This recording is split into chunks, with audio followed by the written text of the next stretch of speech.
I'm 16 years old in the hall on trial for armed robbery and second-degree attempted murder. I had two co-deeds, both gang members like me. The three of us ripped the hall like pint-sized sticks of dynamite. Kaboom!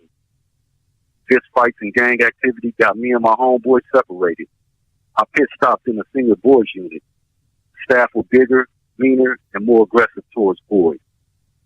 Orientation, 10 minutes of this and that talk by staff about programs, services, policies, procedures, regulations.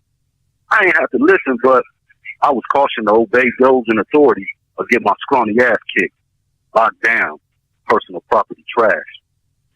That form got my attention because these two black mofos, staff was muscle jocks with their sleeves rolled up and baseball caps turned to the back for action.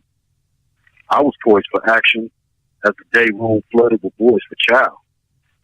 Each kid walked a painted stripe on the floor with both hands pressed in county diamond formation behind his back. I saw the faces of dozens who already made the hall our home. They stared with piercing eyes, their faces rugged, and their stubble chins and mustaches of different shades, dressed in scrubs and worn karate-style shoes. Some boys slouched in picnic chairs, cornrows and afros matted to their heads. Others with green tats on arms and shaved heads. The aroma of soy taco meat and yellow corn shells interrupted my thoughts of fighting long enough to consider my stomach. I always got fidgety before I rumbled, like a nervous twitch. I had a history of violence with this kid LC. My gang wore red, his gang wore blue. Both handkerchiefs made in China.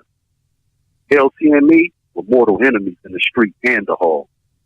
LC sailed into the day room under a hot gust of wind of his own and sat right in front of me. I started fudging with my hands and pans as the heat rose from the soles of my feet to my head.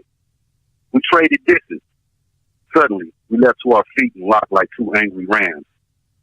Staff were on both of us in a flash. I got scoop slammed to the concrete floor by a grown man. I was drugged out of the day room by my legs. And in the hallway, one man chicken winged me and another dropped his knee on my lower back.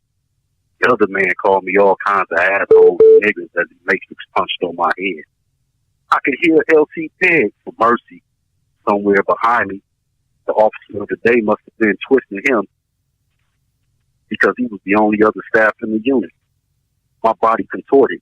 Then I lay still. The shrieking stopped, and all was silent. It was over. I'd taken my punishment like a man and earned an overnighter in this jacked-up unit. My puffy eyes had to adjust to the dingy fluorescent light in the room